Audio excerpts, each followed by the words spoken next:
What is happening, Magnusites? The Nerdrotic has dropped his review of episode 5 of that big piece of trash, The Acolyte. However, we all know that was the best damn episode that we had. Like, you know, I mean, I gave it a 3 out of 5. So let's see what the Nerdrotic thought. As usual, I will give my commentary. Get over there and subscribe. Tell them Tyrone Magnus sent you. nerdrotic.com.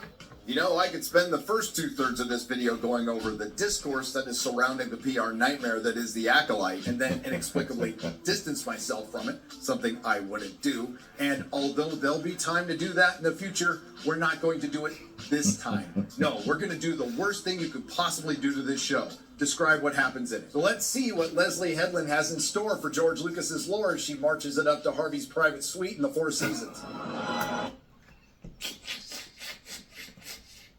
I told you she's never going to live that down. Like, that's going to follow her forever. Forever. I literally, that joke, it made me lose my train of thought. Now, if I remember what I was going to say. Oh, I told you the episode might bring up the score, so it went from 13 to 14. There we go. Previous. On the Acolyte. An acolyte kills without a weapon. This is awful in every way. Forgive me. Where is their father?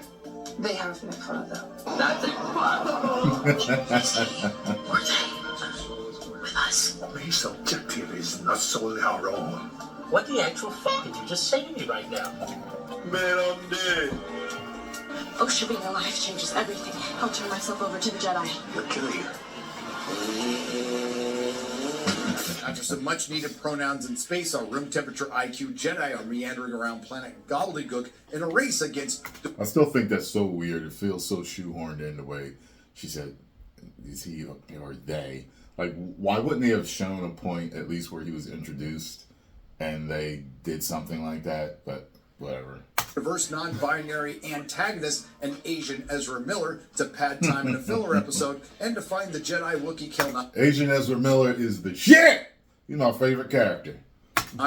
Diverse non-binary antagonist decides she's not an antagonist anymore. Kelnaka, the Jedi Wookiee, gets killed off screen, and it all culminates in a forced push. This brings us to the second half of what was obviously one episode cut in half within a series with enough story to fill maybe an after-school special. After being forced pushed by Smilo Ren, diverse non-binary protagonist wakes up halfway through what we are told is the best lightsaber duel since the Phantom Menace. Well, I can't honestly say yes or no because most of that must have... Well, first of all, since the Phantom Menace, that fight with Obi-Wan and Anakin is probably the best lightsaber fight, period, point blank. There is a moment type of feeling that I think the Phantom Menace's fight has that theirs doesn't. Something about it, there's an epicness to it that's different. There's a different feel. Like, that one, the one between Anakin and Obi-Wan feels like they went above and beyond to beat what they did with Duel of Fates. Okay? That's what it feels like. It almost feels like a little much. However, the stuff that they were doing, man, that's arguably the best fight, period. But I think most people say that episode 1 is, I think it's the whole thing, the whole feeling. Like the Star Wars was back. You know what I mean? It was the prequels. It was just Darth Maul, this Sith ninja-like character, and he had a dual-bladed lightsaber. You know, it was just all this newness and the epicness of him, and 2 Jedi versus 1 Sith. Like, it was crazy. You know what I mean? I love watching it all cut together. The suckiest part is that if you try to watch episode 1 without it being cut all together. You're like, you almost say, okay. Meanwhile, yeah, okay. You're waiting. And then it's like, boom, okay. Then it's back to the fight with them again. I always have to watch it cut together, you know. But I think the lightsaber stuff was good enough to have been in the prequels. I don't think it was better. I don't. I would put it somewhere below, you know, Duel of Fates and Anakin and Obi-Wan. Happen behind the trees on the repurposed set from the Jungle Cruise. May and the audience are able to peer through a couple of trees and witness Smilo Ren dispatch 3 Jedi with ease.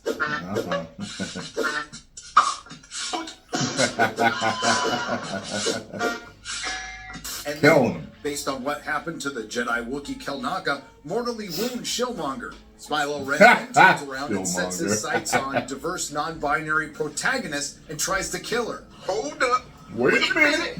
Something ain't right. Why does Thick young Ripper right there, baby. Smilo Ren want to kill her now when he had a great opportunity to do it 5 minutes ago in this scene? But not to worry after Smilo Ren throws his lightsaber that cuts some trees that had the good sense to wait to fall dramatically. Diverse non-binary protagonist is saved by... Somebody pointed it out, that the trees fell the wrong way.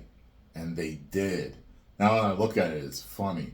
But somebody I was watching was saying that their dad noticed it, I think.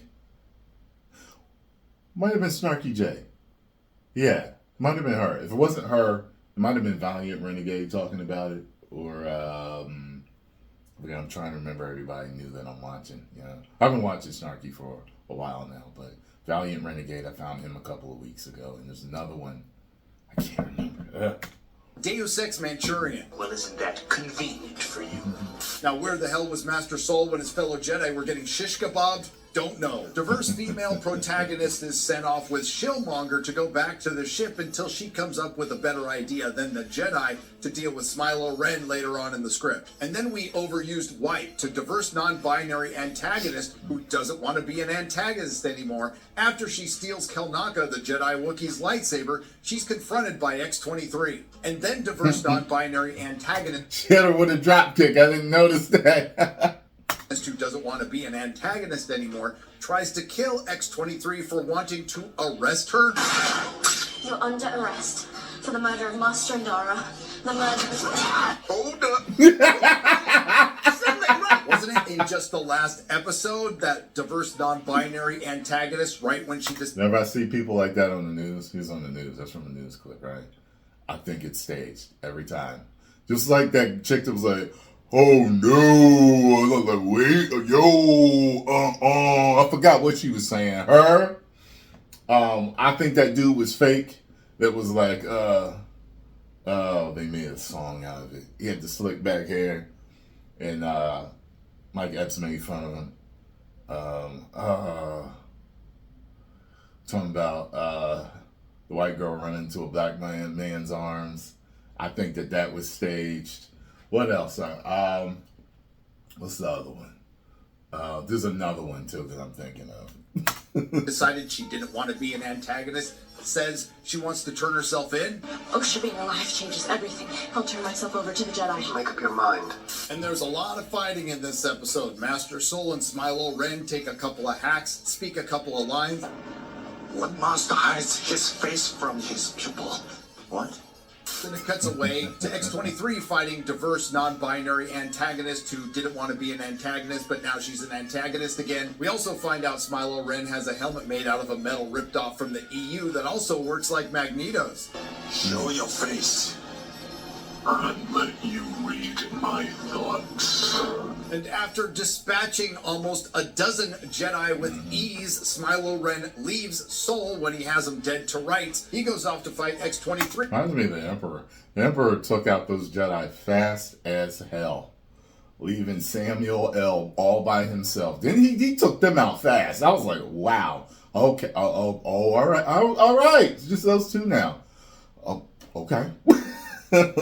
free right after she subdues diverse non-binary antagonist who's decided to be an antagonist again. And wouldn't you know, after Smilo Ren easily dispatched almost a dozen Jedi, he has a tough time with the strong female Padawan. And we've arrived at the point in the script where diverse non-binary protagonist has come up with a better idea than the Jedi to take out Smilo Ren by using the bugs that are attracted to light. And yes, I can hear you now, dear viewer. Wasn't there a bunch of lightsaber dueling in the forest? Yes, it's only the type of light the script calls for. Speaking of lightsaber duels, we get one between X-23, the guy from Squid Game, and Smilo Ren. And Screen Rant reported before the episode aired that we'd be getting the best lightsaber duel since The Phantom Menace. After the episode aired, Screen Rant reported we got the best lightsaber duel since Revenge of the Sith. And I still like to fight with Yoda and Dooku. I still like that. I really do. So I could put like all of the fighting all together. All of the fighting in that episode smashed together, cut together.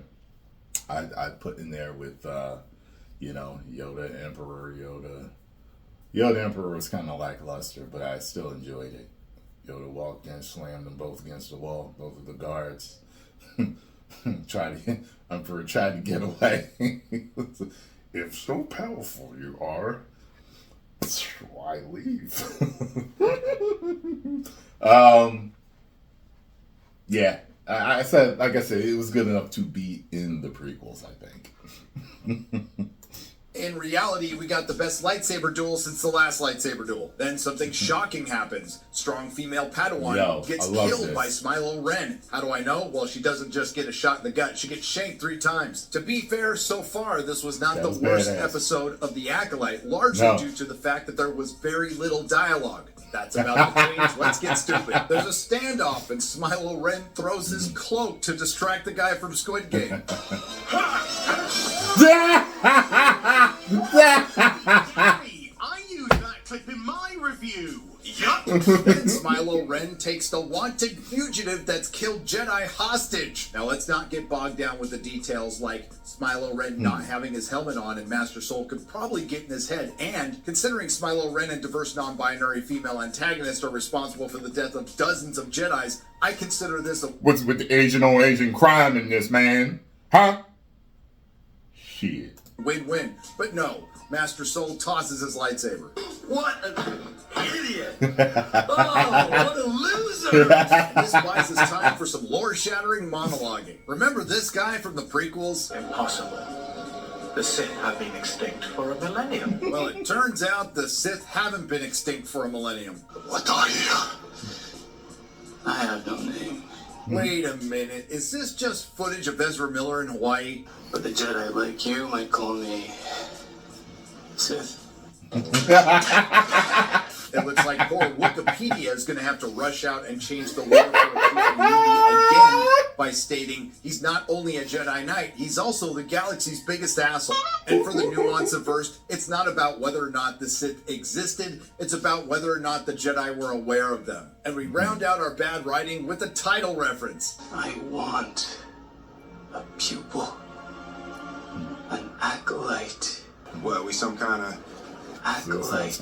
This is Shakespeare or anything, but can you imagine any of this going on in his Star Wars? Qui-Gon Jinn sitting there going, there's something going on behind the scenes, some sort of Phantom Menace. We find out what Smilo really wants. To be as true... I literally always wait for that in movies. Like, sometimes I forget to, but, like, I'm like, oh, they did it! That's the name of the movie. Authentic self. What do you want? Freedom to wield my power the way I like. Without having to answer to Jedi like you. And then there's some good news. It looks like Shieldmonger walked off his mortal wound only to get his neck snapped. And now all the Jedi from this mission are dead except for Sol. I guess we know what Order 65 was. And this is where things get really dumb, right? When Sol is about to kill Smilo, diverse non-binary protagonist stops him to keep Master Soul from breaking the Jedi rules. This is the point in the script where diverse non-binary protagonist has a light bright enough to attract the bugs to take Smilo Ren away to appear in another episode. Now, after stunning that guy from Squid Game, we get the big reunion between diverse non-binary antagonist and diverse non-binary protagonist. Now, you think we'd get some sort of apology from diverse non-binary antagonist for trying to kill diverse non-binary protagonists. But no, we just get the Jedi suck and it's hard to argue with in this show. And diverse non-binary female antagonist refuses to be arrested again by her sister, even though she was perfectly willing to do it last episode. And diverse non-binary protagonist ends up getting knocked out by her sister, who strips her naked,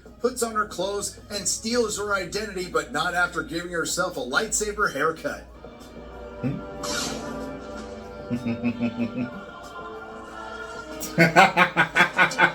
And now we know what the Acolyte. Where's that from? It's not Frozen meets Kill Bill. It's the Parent Trap or the Jedi Trap. Diverse non-binary antagonist posing as diverse non-binary protagonist then meets up with Jedi Master Soul, whose ability to look into someone's mind must not be working that day, along with not being able to smell burning hair or spot the spiral on May's forehead that Osha doesn't have. And I have to agree with my favorite editor, Perry Chan, when he said, best episode so far, 1 out of 10. And this is why the Acolyte sucks. Over a dozen Jedi die, and I don't care. It's poorly produced, it's poorly directed, it's poorly edited. Hell, I bet the catering sucks. And most importantly, it's poorly written without any engaging characters, which is a shame because it's a waste of a couple of good actors. And the bottom line is this: outside of my own, the YouTube videos about the Acolyte are far more entertaining than the Acolyte. And we've come to a point with Lucasfilm, we don't even... That's literally what all the fans are saying.